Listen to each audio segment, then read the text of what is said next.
Thank you for your patience waiting until we finally start. I'm sorry, it was raining, right? People would say in Malaysia. That's why we start late. Okay, so I am Rene. I am a technopreneur from Malaysia. I am part of this Morpheus Asia community, one of the logos on this event and even mentioned here. Later you will learn more about what that Morpheus Asia actually is. But firstly, I want to welcome all of you. I want to thank you for making it here, because the fact that you are here shows that you are interested in the new trailblazing, spearheading, newest thing around, the intersection of AI and blockchain. And that's what we want to talk about today, because one thing is cool, the other thing is cool, but when the things get combined, we get superpowers. And that's what we want to talk about today.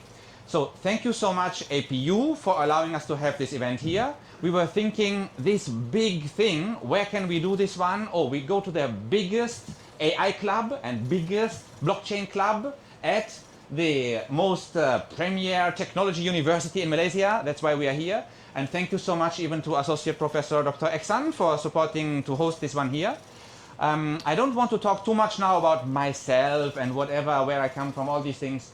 Let's dive directly into it, because we wasted already a bit of time so that we can even finish in time later. The plan is mostly we will have a 40 minutes keynote session by our VIP speaker from US, Mr. David. And after that, another 40 minutes panel discussion session where I will moderate, ask a few questions to kickstart, and then you guys should please interact and ask questions to the panel later. And in between now, there will be a bit of introduction, like why we are here, and welcome from, for example, Professor Eksan. Maybe if I can ask you straight away to say a few words in the name of APU to welcome and kickstart the event on the formal note. Is that possible? Associate Professor Eksan. Yes. Thank you. Allow me to clip this one on your jacket. Sorry. Yes. Sorry. All right, thank you very much. Thank you very much, all guests who are here for such a short notice. And then I know that it's raining outside, and then there are some people who are stuck outside because of the rain. Just to let you know, we have got a remarkable response for this particular event, and quite a number of people who have registered for this event within such a short notice. Okay, I welcome all of the people who are participating, who are coming here for this particular event. Especially, I have to thank Mr. David Johnston, who's the blockchain and AI technology innovator, senior code maintainer at Morpheus, who's our chief guest for this particular session. So we welcome Mr. David, first of all.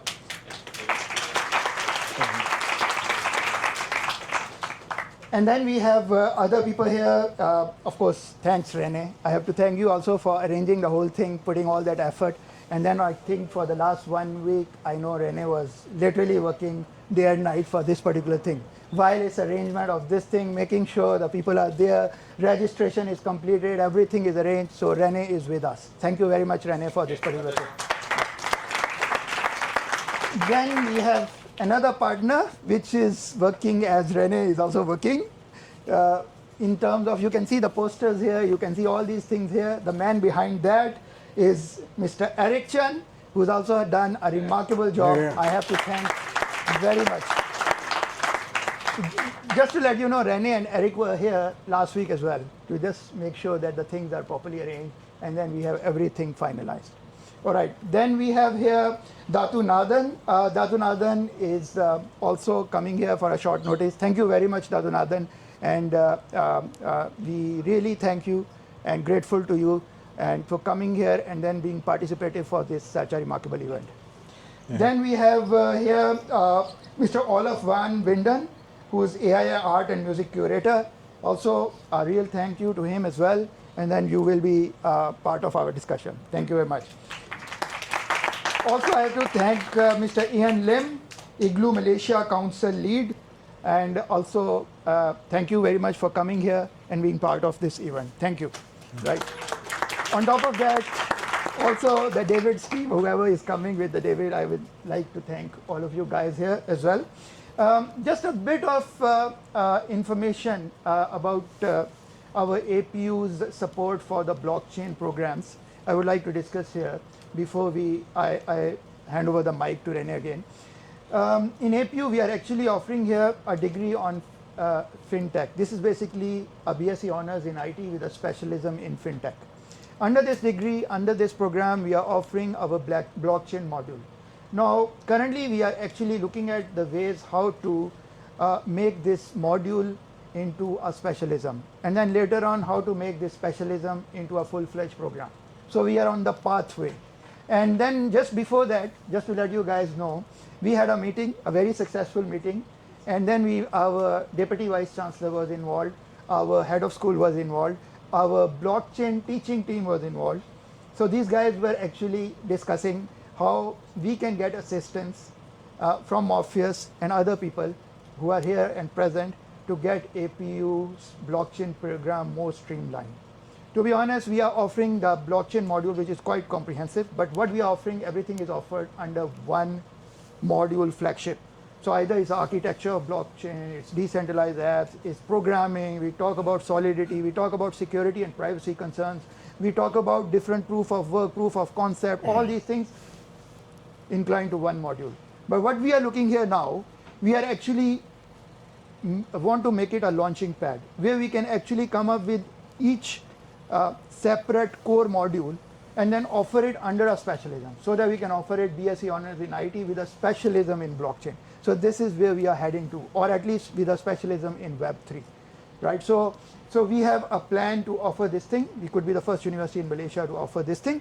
And again, as I mentioned to you, this is where the integration of AI and blockchain comes in.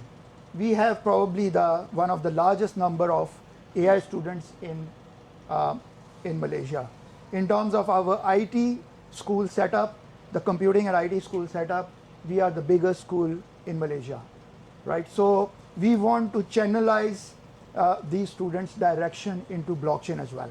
There is an industry demand, blockchain is a buzzword now, and then we have to work on these things so that we can offer this program to APU students, and then maybe because we are having around 50% international students as well, so it won't be actually serving for Malaysian market only, it will be serving for the international market as well. We have students from more than 130 countries, so which will show the diversity of our programs. All right, so I think this is just a brief introduction of what is our plan and what we want to do under this thing. This is probably the first step where we can actually discuss this thing in a seminar level, in a discussion level, in a panel discussion. So you are open to ask any question, clarify your doubts, and make sure when you go back from here, you all are fully equipped with the knowledge. Thank you very much. Have a good day.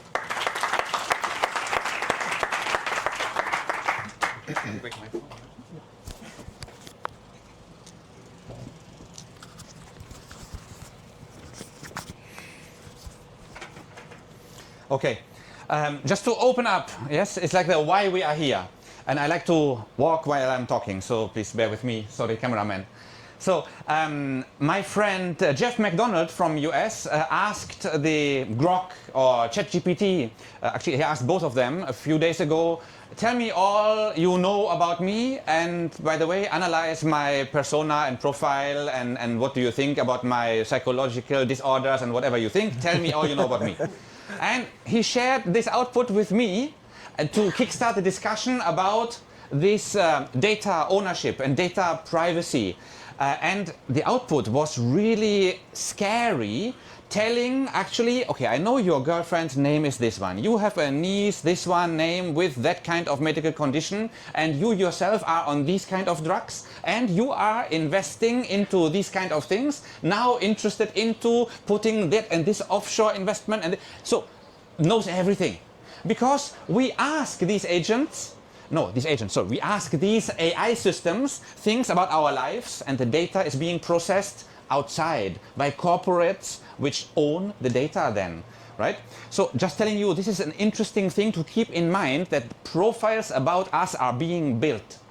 Okay, next point is that I listened to a very interesting podcast by the Future of Life Institute, and they had one of the AI fathers, grandfathers, how you want to call it, the founding fathers, 20 years in AI already, machine learning, it was called that time, Ben Goertzel. And that guy, he mentioned about the AGI outlook. you must have heard about AGI, Artificial General Intelligence, when the machines become more clever than humans, which is being debated now. Will we reach that before 2030, after 2030? Some people say in the next 2-3 years could be already. And now, why I'm mentioning this guy, Ben Goertzel, with 20 years industry experience, he mentioned that the way to avoid a Terminator movie, Skynet outlook of the negative world enabled by AGI, the way out of that is to have community-powered, open-source AI solutions advancing, hopefully even faster than the corporate ones. Because the power which can be put towards community-operated projects, if you multiply all the power of all community around the world, like open source projects can be more powerful than corporate because they have limited funding, they have limited amounts of money they can garner from shareholders from their corporate bank accounts, right? Community is unlimited. Millions of people worldwide can contribute to projects in the open source AI field. Okay, and now what I want to mention is that we are now building the future, or for the future. We are not building for now. You know, the little chatbots replying to you, what's the president of something, and give you the answer, right? Like these things we are playing already for years with this one now. We are building the future, looking at these so-called agents, agentic AI, or smart agents, doing things for us. As in not we asking, okay, how do I bake a cake? But we say, bake the cake. And the thing will bake the cake for us, right? As long as the cooking machine in your kitchen, the kitchen robot has an API connection endpoint, the machine will bake the cake for you. So it's about the API connections and the interconnectivity of these agents to get stuff done, even in the real world. You might have seen already that agents, smart agents, can even speak human language and call somewhere to get something done for us, right? In case the agent decides, hey, I cannot API call to that flower shop, I need to call and say, hi, I'm the agent of Renee, please deliver a flower to my wife for the anniversary, for example, right? Well, I should deliver on my own, I think, better like that. But never mind. So agents are coming, and the future of this agentic AI is being decided now. And when we leave this only to the hands of the corporate overlords, or how you want to call them, it's a risk. And that's why Morpheus AI is looking into community-powered AI advancements and providing a platform for builders to solve this issue of taking away the power from the corporate into the hands of the communities. Now, to conclude my why we are here, last point, when I say community, we need to have incentivization. Why would somebody program something? Usually just the ideology outlook is not sufficient. You know, somebody believes in, and that's I do. They need some incentive. You know, need to buy food and drink and need to live, right? So if a programmer advances an AI system on community-based level, hey, he's spending time for it, he needs to be incentivized, isn't it? And this incentivization, we shift towards the new world of token economics, whereby tokens of value exist. You know about all these cryptocurrencies of some value, exchangeable. Some people invest into it, some people use it for transactional purposes.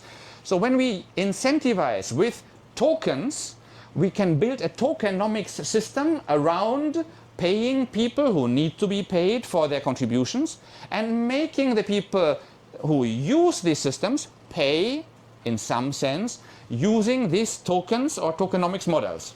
And that is another thing what Morpheus solves without being a blockchain, but just a set of smart contracts governing the token accounting for contributions and use of that new AI future platform system. And I'm very proud to have here my friend from US, Mr. David, who is one of the core code maintainers and contributors to the Morpheus AI project.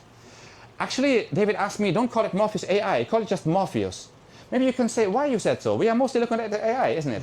But let him explain more about that. I think we give another half an hour, 40 minutes to listen to the insights of Mr. David. Cool. Well, that was beautifully said, Renee, and I appreciate the welcome. Thank you guys for all being here. As Renee said, I've been in the industry for a long time. I actually got into Bitcoin first in 2012 and helped with the early days of adoption there. I was one of the reviewers of the Ethereum white paper, if you guys are familiar with the platforms for smart contracts, and helped bootstrap that community. But most people probably know me for creating the framework around decentralized applications. So if you've heard of dApps or that concept of using decentralized apps, I created that framework in 2013 and said, guys, let's adopt the best practices of Bitcoin and use it for these new projects. So it's been amazing to see the evolution of the industry from decentralized money to smart contracts, and now today we're going to talk about these smart agents. So I just sort of give that as a quick background, and I'll put a few slides up, but this is a presentation that I gave at Consensus a few weeks ago, the large cryptocurrency conference. And as Renee put it, you know, I don't want to live in a world where all of my intelligence is owned by some company or some government. I want a personal AI that I own, the data, the outputs. I mean, it's effectively becoming an extension of my own mind, right? And so just like you have a smartphone in your pocket and you take it no matter what job you go to or where you go in life, I think you're going to have a personal agent. And that's what inspired me when I read the Morpheus paper back in September of 23, is that core concept. Yes, I want to own my AI. That is so important. This is going to represent all of my memories, all of my ideas, my work product. Everything that I do will be part of my AI. So Morpheus, you can think of it effectively as that.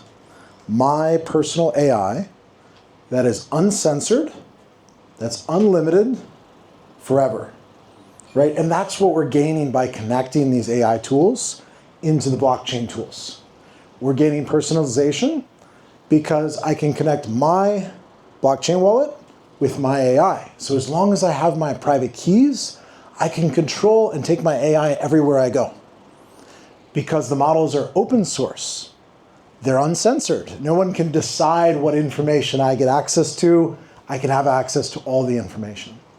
Because I can use the tokenomics system, it can be unlimited. As long as I own the token and stake the token, I can always access the inference. I never have a limit. Oh, my credit card expired and now I can't get my AI anymore. No, all that goes away. And then finally, forever, because it's on the blockchain, I'll always have access to it. Not just for a year or a few years, but as a developer, if you guys are builders or engineers, what's so exciting about on-chain technology is I can build on top of it and know it's going to be there tomorrow. Right? If you launch a smart contract on Ethereum, it'll be there next year and the year after, and so you can keep building these primitives and increasing the technology. And so Morpheus is effectively doing that for AI, and that's really the key. So yeah, I'll talk about this, idea of access for all. I've covered that a little bit. If you want to keep advancing, I'll go as the slides go. But I want to focus today on, how we get there. Because today, there are about 700 million people that use blockchain, right? And so we're just crossing into this mass market, the first billion people to use the technology. And what I want to propose to you is AI is how we get there. One of the things that inspired me when I read the paper is, suddenly I'm going to have an AI that will make it easier for me to access all these new technologies. So I'll talk a little bit about why that's so important. So if you want to advance a few slides, keep going. Because this is what really gets me excited. 8 billion people, that's the trajectory these technologies are on. And what's the benefit? Is it's expanding their access to intelligence, it's expanding their economic access and their ultimate overall freedom. So we'll talk about why that's important. This is a map I often look at. This is economic freedom, gauged by how long does it take me to start a company, how easy is it for me to send payments. And what I try to remind people is freedom is still very scarce, right? There's really only a few places in the world that I can start a company in a single day. If I go to Africa, you can often wait more than a year to incorporate a company. And so it's very difficult for an entrepreneur to start a new company. It's not because there's a lack of talent. There's tons of talent in Africa, but the systems constrain the ability to be an entrepreneur. And so go to the next slide. This almost looks like the same map. It's not. This is the effect of the first map. This is economic outcomes. How much money do people make is a direct reflection of how much freedom and economic agency they have in their lives, right? So if you continue, fortunately we have a solution for this, right? Crypto has massively expanded the ability for people to pay each other, to move capital around the world, to do all these transactions. And if you look at the adoption, where is this happening? Right here. Like, this is the part of the world that's leading. It's India, it's China, it's Indonesia, it's Vietnam, it's ASEAN. This is where the adoption is happening, and it's really accelerating, right? Because these are the people, it makes a huge difference in their lives as access to these new technologies. Go ahead and keep going. So one of the ways that we see this is with stable coins. I don't know if you guys have been paying attention to this recently, but the industry just crossed $3 trillion a month now in stablecoin payments. That's double the volumes of Visa. So we're getting to those mass adoption numbers, and it's through use cases like this. And so it's on a trajectory for $50 trillion in annual stablecoin volumes, which will be 3x of Visa globally. So why does that matter? Okay, so we've got a problem here, now we have a solution, but we need to make it easier for people to access. And I think, again, that's where probably Morpheus comes in, because we can bring these values to a larger set of people. And this is effectively the last barrier in the way to mass adoption, right? People are accessing a new technology. Somebody says, oh, well, did you know you could do that for free? Did you know that these new powerful tools? You go to the next slide. What's locally? What's a machine, right? There's a gap between the technology and the value it can offer and people's ability to access it. And some of that is a knowledge gap, but some of that's just a technology gap, right? And the Morpheus paper called this out. It's not good enough that I can, as an engineer, install it on my own computer and run it. Most people don't have their own GPU. They don't have their own powerful laptop, right? We have to make light clients that the average person can access, and that looks like apps and websites and things like that. And this is a trend you see through all out of technology, right? Engineers, we use Linux, right? But most people are using Android, right? If you can afford an expensive phone, you can use iPhone, right? And it's the same thing if you go to the next slide for internet browsers, right? Most people are using an open light client. It's the same again in the next slide for Bitcoin. How many of you are running a Bitcoin node? One? I got two, three? In the entire world, only 20,000 people are running a Bitcoin node. Anybody can run, but it takes time and effort, and it's difficult. Most people experience Bitcoin through a wallet. It's the same for Ethereum. There's only about a few 100,000 people in the world running Ethereum node. That's okay. Most people can access it through something like MetaMask or another tool like that, right? And I would propose to you that we're going to see the exact same thing play out when it comes to decentralized AI. Some people can afford to pay for the closed systems. Some people will run a full node, but most people are going to want to use a light client that instantly works on their phone, and it works for any Android or something like that. And here's the reason. It's mostly economic. You look at the numbers, only 5% of people have enough money to own their own GPU globally. Only about 20% of people have enough money to pay for the expensive pro version $2,000 a year now for ChatGPT. Most people are in the middle, and the average person has a less than $200 Android phone. So the opportunity is to reach those people.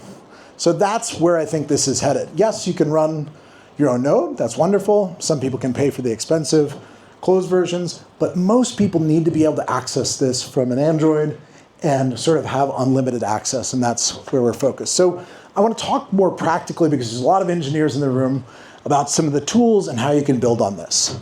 So go ahead and go to the next one. This is sort of, I think, a good summary of where we're headed. This is this new agentic internet. The humans show up, they talk to the agents, and it used blockchains and large language models in order to surface the information. Like, people aren't going to go to search engines anymore. Like, why do I go to Google and ask a question when I can just ask my AI? It can do 50 searches for me and give me all the results in a few seconds, right? So this is this new framework that we're headed into. And Morpheus has basically spent this last couple years building the infrastructure level, right? Okay, you need the smart contracts for this. You need the nodes. Morpheus has powered these new smart contracts that have had over $3 trillion of staked Ethereum go through them so far. So this is effectively a new way to support open source, is to stake towards the project, and that value flows to the open source. The person keeps their own coins, they never give up custody. And so if you remember the ICO wave of 2017 and 2018, this is almost a reinvention of that idea without the risks, without people getting rugged, without giving up custody of your tokens, right? So this is, I think, an important revolution. But the next step is to build this application layer, right? And so there's over 100 projects now building on top of Morpheus. Probably the most famous is Venice, has reached over 1 million users in only a few months. But all these projects, whether it's using the API or the super agent or the explorers, are making this available to more and more people. Of course, call out our friends at Morpheus Asia, doing the amazing job of spreading the community here in Asia. Because it's important to say, there's no Morpheus company. There's no Morpheus Foundation. Nobody even knows who wrote the white paper. It was some anonymous developers. And so we are all Morpheus, right? This is an open source project, just like Bitcoin, just like Ethereum, that's growing all over the world. And now we finally have the tools to build all these amazing applications on top. So I'll talk about some of the ways you can do that. Have anybody heard the concept of a super agent in the room? Okay, a few people. The key insight here is the average person's not going to talk to 100 different AIs, right? You're going to have one personal super agent. You're going to describe what you want to accomplish, and it's going to go and do it for you by coordinating with a bunch of different agents, right? So just like you don't randomly browse the web, you would go to an engine, right? And it would tell you what's the best website for something. It's a very similar concept. So part of the idea of Morpheus is it gives you this coordinator and discovery level. And so a great way to access this is something like the API on more.org. I'll give you guys a special link. So go to openbeta.more.org, and you can have unlimited access to the free open source models on Morpheus. And this has got Llama. This has got a lot of the top open source models. This just makes it a lot easier for the average person to access this technology. You don't have to write any smart contracts. You don't have to run a node. You can just use the API, and that makes it very easy. But here's where we're headed, right? There's a huge number of agents that people are building that do all these specialized tasks, right? Just like Renee was describing, you've got this whole ecosystem of people building specialized agents, and you need a place to publish them. You need a place to pay for them. And Morpheus is providing that marketplace as well, where it's easy to access all these different agents. I'll also point out the Explorer. If you go to morelord.com, you can see tons of statistics about the community. Just like if you went to a Bitcoin Explorer, you could see all the transactions. Here you can see all the rewards that are getting paid out. And it's important to understand in Morpheus, it's not just the capital people, it's not just the compute providers, but the engineers are also earning these rewards. There have been tens of millions of dollars of rewards paid out to engineers who have built things on Morpheus, released their agent or their application, and people have decided to support it, and it's grown from there. And then I'll finally point out, here's a cool developer tool, moreagents.org. You don't need to write a single line of code anymore to create an agent. You can literally drag and drop, here's the model I want to use, here's what I want it to do, here's the output I want it to have. You push a button and it creates the agent. So the barrier for building and accessing a lot of these tools is getting extremely low, and the models are getting extremely powerful, right? So go on there, try to build your first agent. I already talked about the OpenAI. So again, if you want the free link, it's openbeta.more.org for the compute. But this is effectively a way to access all of this without having to understand the underlying technology. So I think there may be one more slide, but I think that's about it. All right, so again, this layer and understanding is extremely important, because what's going to happen is you're going to build these applications, and Morpheus is creating a way for them to be discovered and then exposing them to the average user, right? I often draw the analogy of, I'm old enough to remember the internet before search engines. I don't know if anybody else is in that same category, but you used to have to type in IP addresses, right? You had to know the website you wanted to go to. And people were very dismissive of the internet. They thought it would never catch on. Nobody's going to use the internet. You have to be an engineer. But all of a sudden, when Google came out, and I could just tell the search engine what I wanted to find, it would give me the best websites on the whole internet, right? And I think, again, we're at that same mass adoption stage for agents and for AI.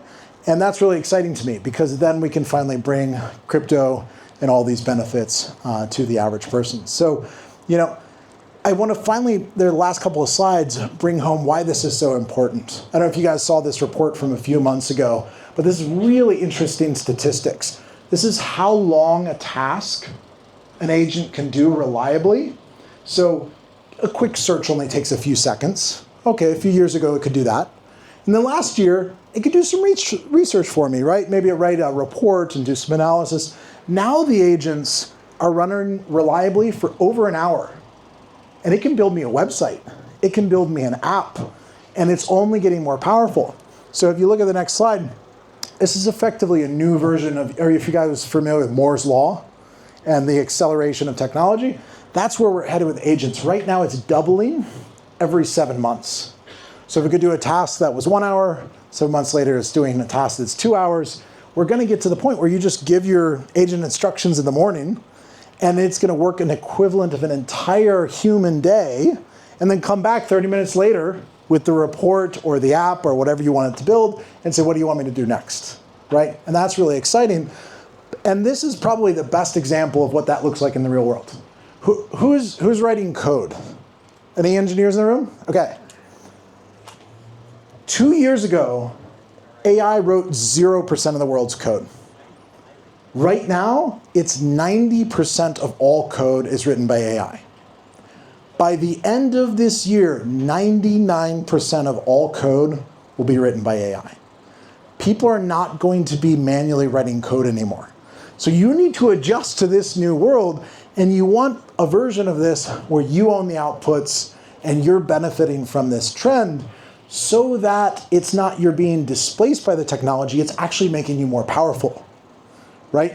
You can get 4 times, 10 times as much done as you were able to get done before if you know how to use these tools. So I'd really encourage people, just like I did in 2012 when I first got involved in Bitcoin, try out the technology, understand it, and put yourself in a position where you benefit from this trend and you're able to really see the outcomes and the productivities, because we're about to massively enter this disruptive phase.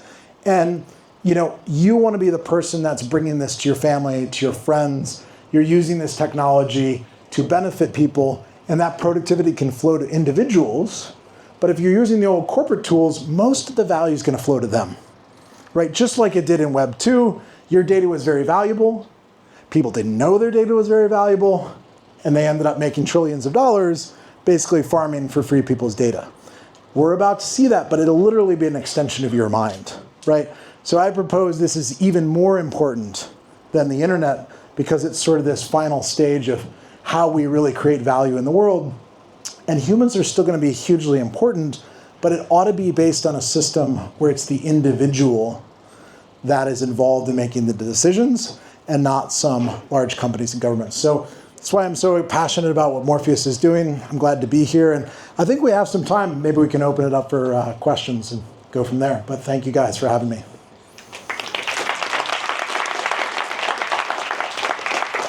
Renee, do we have a couple minutes?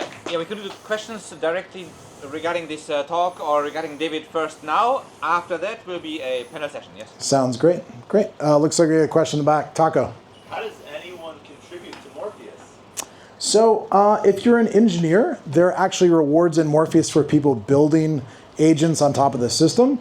So if you create an agent and release it, it'll become part of that marketplace. A lot of people have launched subnets, and people can stake towards the particular subnet. So if you're building a game or you're building whatever, and this gives a way for people to support your open source project. That's actually one of the things I love so much about crypto, is it doesn't feel like there's a way to directly support open source before crypto, right? And now we've got $3 trillion of open source projects that have been built through Bitcoin and Ethereum and Morpheus and all these other platforms. So that's what I'd say is just go to more.org, look at the builders section. You can see all the projects people have built, but it's permissionless. There's no application. You don't need anybody's permission. You can just do it. You create any project you want, and then you can announce it to the community. And if people are excited about it, they can stake towards it and get involved. So super practical, easy way to get involved. Yep. Yes? Other than building the agent, can we utilize the resources on the Morpheus network to perform certain tasks like pre-train our own models, all this? That's a great question. I'll just repeat it. So beyond using the agents, can you also use the compute to do pre-training and other tasks? Morpheus is entirely agnostic to how you use the inference. So if you want to use it for training, you can. But the big shift that we've seen is from people spending time on the training to people spending time on prompting and inferencing existing models. But there are some use cases where you'd want to train your own model, and you're welcome to do that with the API. Or fine-tuning based on the current open source models? Sure. Again, the router in Morpheus is just connecting the best compute at the lowest cost to the end user. So Morpheus is not providing any compute, right? It's connecting you to a compute provider like Akash or Fala or Venice. There are many of these distributed GPU networks, and the Morpheus smart contracts is really a routing system that connects you from the person that wants, let's say, Llama 3.3 down to somebody that's hosting it with the best reputation at the lowest cost. So that routing system, you can use it for whatever you want. That's a great question. Thanks, David, for Yeah. sharing your insightful. Could you share your thanks. Could you share your long-term vision for in terms of the technology and also the business as well? So long term, I think what's going to happen is this technology is going to end up basically doing most of your tasks, right? In a couple of years, your agent's going to be not only writing your code, but writing your emails. I already have an agent that reads my emails every day and tells me the calendar invites and what I should think about. And I haven't read my email in like 6 months, right? So, think about any digital task that you want your agent to do. People are creating agents for that left and right. So I think the outcome very quickly is going to be my agents are going to be connected to my data, my wallet. It's going to understand the outcomes that I want. It's going to know my preferences. And this is where you were talking about how scary personal it is. Like, these are a lot of things I don't want to share with a company or somebody else. But if it's my agent, if I own the data, then I'm comfortable connecting it to more of my applications and giving it more access. So I think that's really the important aspect, is that different framework. Yep. Just now you showed a picture of an AI agent builder. Is that for free? The AI agent builder, yeah, it's for free. Okay, I'm trying to access it now. Which one? Is it live? Yeah. Was it moreagents.org? Moreagents.org. Yeah, maybe the laptop's probably better than the mobile interface, but yeah. For the API or for the builder? For the builder. Oh, he's talking about the agent builder. Yeah, it's probably better on the laptop. Okay, Yeah, sure, thanks. but yeah. I have one question. So why do you stake to contribute? Is it something like that? So you're asking about staking towards builders? Yeah. So let's say somebody creates a game, I want to access it, I hold the Morpheus tokens. How do you decide how many of the rewards go to this project or that project? The staking mechanism gives you a way, neutrally, for anybody that wants to support it, to support the project. So we saw this a lot with Venice, right? People said, oh, I really like these uncensored models, I like this beautiful app that they've built. They had 4,000 people stake towards their project. And they ended up doing an airdrop to everybody who staked towards them. It ended up being worth like $15 million to the community. So people were very happy with that outcome. But they used it effectively. Are you familiar with Sybil resistance? No. So in computer science, this is very common. How do you avoid somebody spamming the system? And that's called a Sybil attack.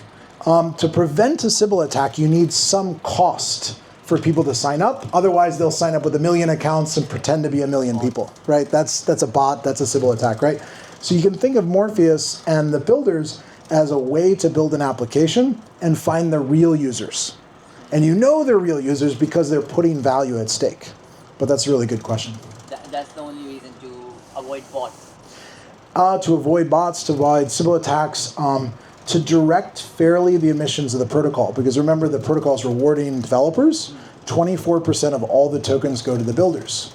Who decides? If you don't have a neutral mechanism, then it's a committee, or it's a bureaucracy, or it's a bunch of votes, and it's a very slow process. But if every individual can decide for themselves, the process can move very quickly. That's a great question. We had a timer. Do we have one more? 2 more questions, Ken? Okay. Yeah. Yeah. Sorry, the question is the decentralized inferencing. I assume the compute is decentralized, the Yeah. compute resources. But these compute resources added together with a certain value, does it equal to like what we just kind of prompt a central Gemini location where the AI factory is doing all the inferencing for us? Do they equate to each other that way? So the question basically is, how much more efficient is this decentralized model? If you look at the data from, let's say, Akash, one of the most common compute contributors on Morpheus, their cost is consistently 3 times lower than a traditional cloud, and probably 10 times lower than paying for the API on ChatGPT, because they don't have to pay for the model. They're all using the open source. And so they're running directly on the hardware. They're only paying for electricity and compute, but not for some big markup for a proprietary model. So far it's much cheaper. And as Renee pointed out, look at Bitcoin. Look at Ethereum. These are some of the largest compute networks in the world. Bigger than any data center, any government ever, right? Before Ethereum switched to proof of stake, they were doing GPUs and proof of work. They had 50 times as much compute as trained ChatGPT-4. Like, if you give people an incentive and all these rewards for providing compute, there's a massive amount of compute. The resources of one company are dwarfed by the size of the open source community, all the global people holding the data centers and the GPUs themselves. But it's a great question. Cool. Last question. Yep. I would like to ask about the privacy. Does Morpheus able to enforce like privacy related, like when I inference, I send it some prompt, maybe I ask some sensitive questions or respond, which guarantee that because it may go into random nodes which process the inference, then the node owner may not able to access the data. That's a great question. On privacy, Morpheus gives you a lot of flexibility. It's not actually random. If you have a preferred provider, so there's groups like Fala that do the trusted execution environment. The new GPUs have the TEE built in, so they focus on the privacy. You can choose the compute provider. So it's just not randomly assigned. If you want in the router, you can decide, oh, I only want this compute provider or this option. So you can select a level of privacy. You can also run it locally. All the Morpheus is open source, and so the best privacy is if you run it locally on your own machine. But not everybody has enough hardware, so you could use somebody that's focused on privacy. And I think those tools will continue to improve, but Morpheus just lets the user decide. It doesn't force them into only privacy or other options. But I would point out how much better it is in the current state.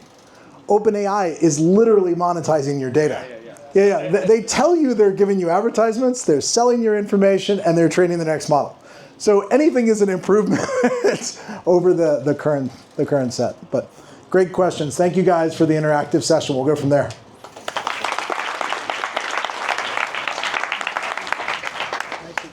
Okay, we'll have another chance to ask David more questions after the panel session.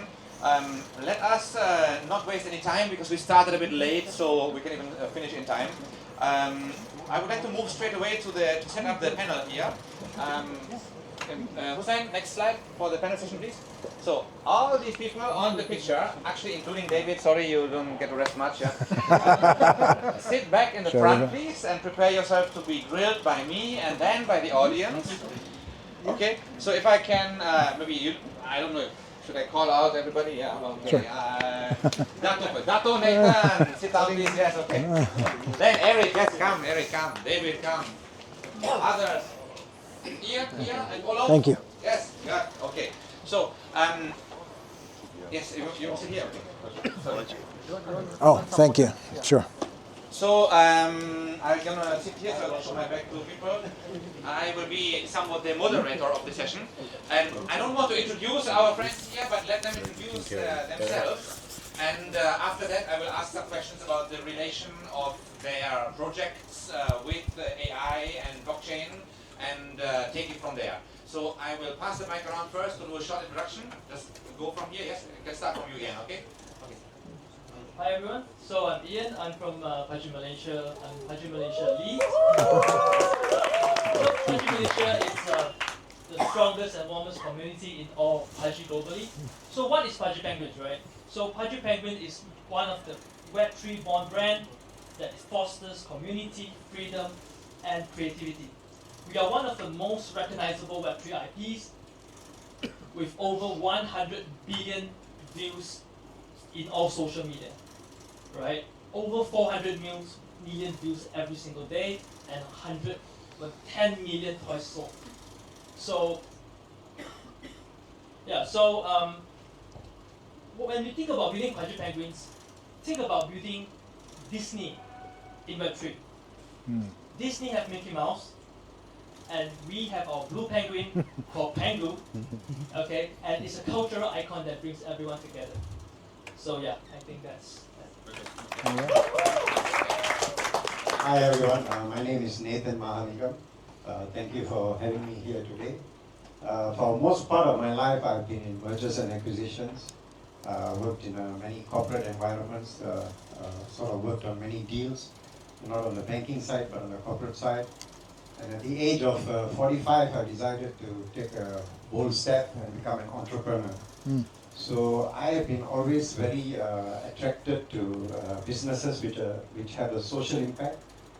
Not to say they don't make money, they make money, but also a lot of the money goes back into driving social impact. So I started a renewable energy company because the flavor of that time was actually climate change.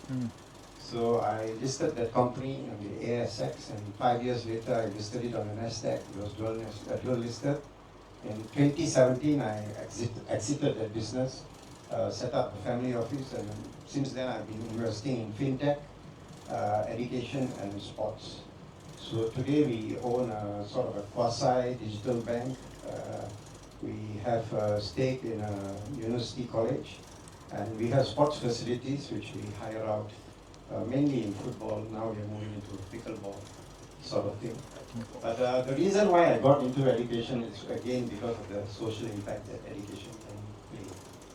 When I look at the university college that I am in, my reason of getting in there was to make education inclusive, to serve a lot of the underserved. But I soon realized that legacy systems are actually not sufficient for me to realize my ambition. So fortunately COVID came, so taught us a lot about online education. So I thought, yeah, sorry about that. But it showed us that that we could reach more people, we could reach the underserved population of the world by going online. But then when you look at it, what's so great about online? There's Coursera, there's Udemy, there's so many already online education companies. So we decided to study all these companies, and the thing we realized is they are all in Web 2, and Web 2 has its limitations. If you look at Coursera and Udemy, only 10% of their students actually ever complete a course. You may be surprised, okay?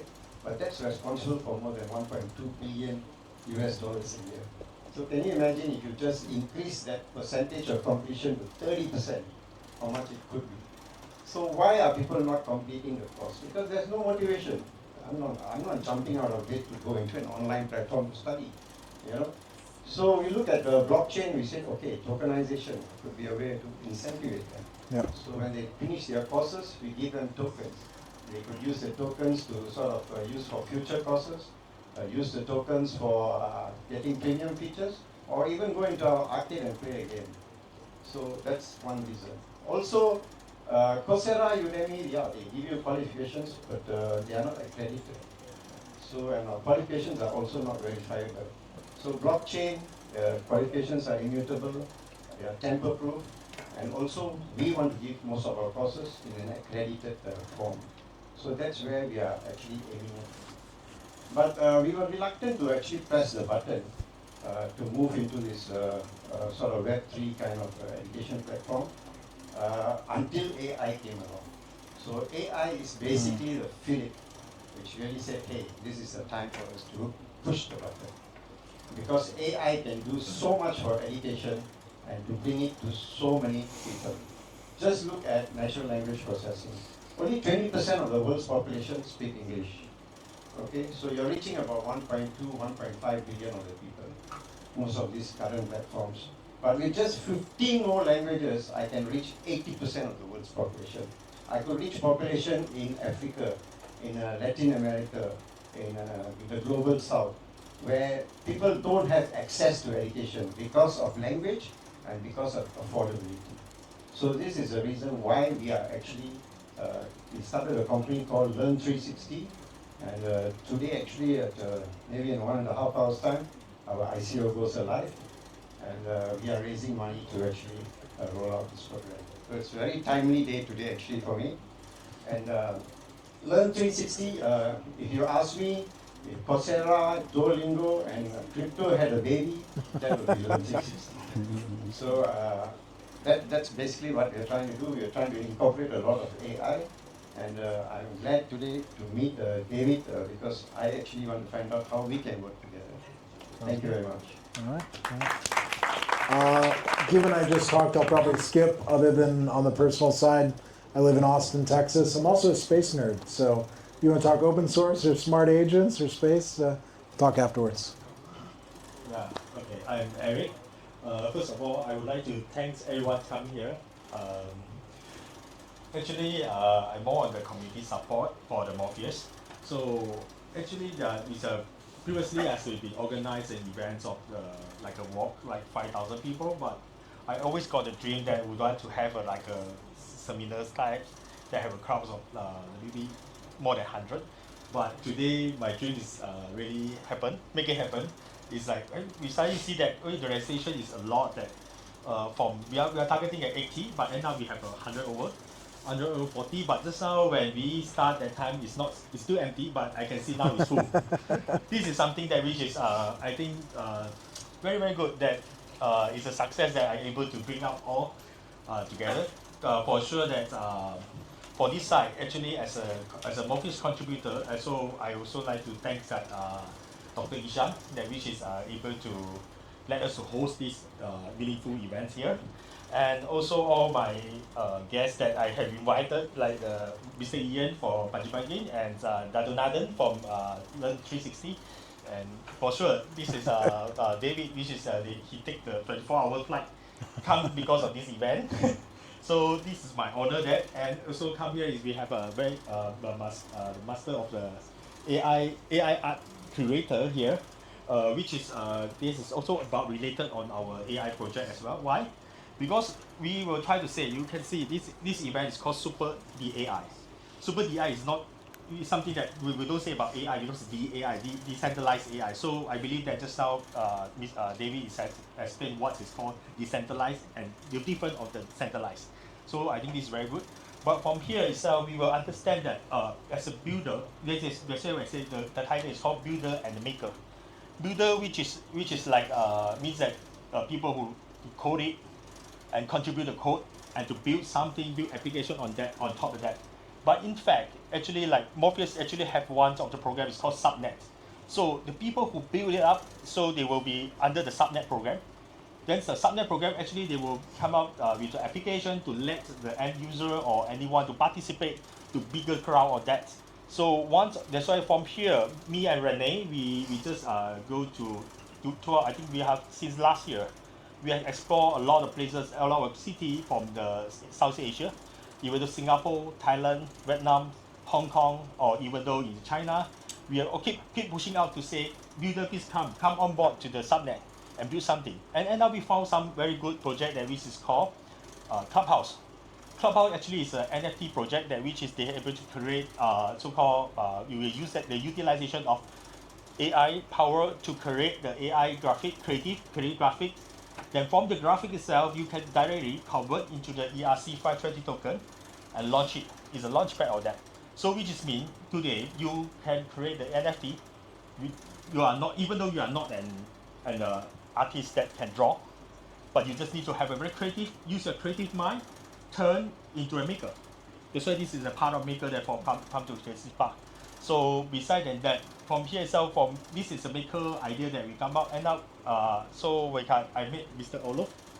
Mr. Olof is one of the AI art curator, and I show him these are a lot of project of this part. So that's why he also think that this is something good. So that's why he also here. Then I think the rest, more the part, I let Mr. Olof discuss for that. Yeah.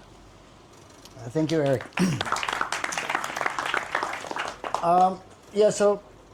My name is Olof. I think I have a completely different background than all of you here, and I think than the majority of the people in this room, because I work in art. I'm not a developer. I don't work in blockchain. I am very interested in AI. My philosophy is more one of curiosity, and curiosity in order to understand the reality we live in. David, you were showing in your presentation the graph of the acceleration of change and how fast things are moving now. Yeah. When we look at the Industrial Revolution, it took like hundreds of years before we had the Agricultural Revolution. I'm old enough to remember the first time I went onto the internet. Yep. This crappy modem sound like, and then I was on the internet. But I was also like, what the fuck am I going to do here? What is the purpose? And then then the cell phone came, and this we also rejected. We were like, why do I need the cell phone? Because I have my landline at home. And then AI, this new magical word that is actually, I think AI started in the 1950s, so it's actually nothing really new, but this acceleration since ChatGPT became like something common and that people started to use it, some big shift happened, and I think we have to realize that we here are the last generation that are born and raised in a world without AI, and now it's suddenly around us, part of us. I think most people here in the room even understand how AI works, but the majority of people don't. No. And this change is happening now so fast that I think it's not in 10 or 15 years, it's like in 2 or 3 years. I believe that the society will look completely different. It is this year that the first real autonomous cars will come on the market. The humanoids will come here. So this will be also like physical AI, yep. Like machines. I think in your presentation, Renee, you said that it's not that you get the recipe to bake your cake, but the machine will actually bake your cake. Yep. So this also means that a lot of jobs will change, especially the jobs that are repetitive. If you're a pilot or a surgeon or a lawyer or a doctor, I think these are all kind of jobs that can be replaced and be done by the machine better and better. And I think this machine will at some point exceed our intelligence. I think that in these 2 to 3 years, the marginal cost of labor and the marginal cost of intelligence will also go to zero. Yep. When the robot will take over our jobs, that will create a completely different economy, and I think that's actually an economy of abundance. Yep. We are, in the past 100 years, we went to universities to get highly specialized in doing one job, but this robot will be able to do this job better. So how this all relates to art, I have a career from the early 2000s. I started working in the arts, and especially art, music, and technology. I saw that technology was also changing the arts. It started first with video art, and then came computer art, and net art, and multimedia art, and then new media art, and now we are here that artists are starting to use AI. I don't think, and I think especially creativity and art and empathy, these are things that machines will not be able to take over. And I think this is a crucial part in how we humans will approach this new kind of technologies. I think art also has the power to reach out to a large audience. Think of music, think of concerts, for example. And what I've always been interested in presenting art, and especially this part of art and technology, like we have to imagine all this terminology like media art, video art, net art, media art, whatever. The bottom line is what art does. And what artists do is reflecting on the society we live in. So it's very natural that they use this new technology to create also new forms of art, more as a tool than I think the artist will never be replaced. Because one fundamental thing, the AI hates mistakes, and art loves mistakes. So reaching out to a large audience, I think this is a responsibility that we all have, that it's not just for a couple of highly educated people in this world, but we need to educate the humanity as a whole, how this will influence our lives. After working long in this art world around the world, I was also director of the Netherlands Media Art Institute in Amsterdam and things like that. Then came the pandemic, and then I took my first sabbatical break. I was like, well, this is actually amazing. But then the pandemic stopped, and then we got this war in Europe that started with Ukraine. At the same time, I saw that actually Europe is quite going down the drain at the moment, and maybe it's also time that this Western dominance once stops. And we were looking for a place to relocate, and we discovered Southeast Asia and specifically Malaysia as a very interesting, with completely new energy and a lot of young people working in these new technologies and innovation and not so restricted by regulations that we have in the European Union especially. And I came here actually to have a nice retirement and to enjoy the good food and the nasi lemak and things like that, and the beautiful nature and the nice people. But at the same time I also realized that I have a huge network in this field of artists and creators. So instead of doing nothing and sit by the beach in the swimming pool, to use this network to engage and to give a platform to all these artists and creators. And then I met Eric, and then we started discussing of how can we reach out to a very large audience. And we are now thinking of doing a big event next year that maybe you will talk a bit more about. And I said, let's not make it too nerdy. Let's not make it just for all these professionals that already know each other and already own each other's business card. But let's reach out to kids, to older people, to a very large audience, and let's do it with art. So that's my introduction. Thank you. Okay, just want to add, actually you mentioned about various points, even the post-labor economics can be an interesting concept, and I would like to encourage all of you guys, this term is very interesting. After there won't be jobs anymore because AI takes it over, who will pay for social insurance and all this is very work-centric in our lives, right? So there is an interesting YouTuber or a professor, I think, is it? Ben Shapiro, is it a professor? Ben Shapiro. It's like he's talking about the post-labor economics in a 4 long sessions series online. Very worth a watch how the world will shift. And yes, Olaf, we are the last generation which is the pre-AI aware, right? Okay, now next point, excluding Eric and David, like how do your projects of the 3 of you, what you are doing right now, already to some extent use AI or maybe even de-AI? If I may ask Ian, Nathan and even Olaf, but in the interest of time, let's try to keep it a bit like a high pace, shorter answers if we bring to the, yes, go on. So I think AI levels the playing field for us, right? Especially Pudgy Penguins, like for example we use AlphaCat AI. So AlphaCat AI is a meme generation tool learned from all the Pudgy's art stuff. right? So everyone, even if you're a student or you're a full-time content creator, you can create on-brand, high-quality, viral content with a single prompt. I think that is a big difference maker for a lot of people, and we believe in the AI pathway. This for community as creators, right? So it starts with contribution, right? You contribute, you put in the work, and then you get recognition. Recognition opens door, builds trust. That's where you get reputation, and from then on, you get opportunity. So I think that is the AI pathway that we are using for our communities and also from our creators. So, and also of course, decentralized AI. We're gonna look into it with Clubhouse. I think that will be a very interesting thing for us. Yeah, I think that's how we're using AI right now.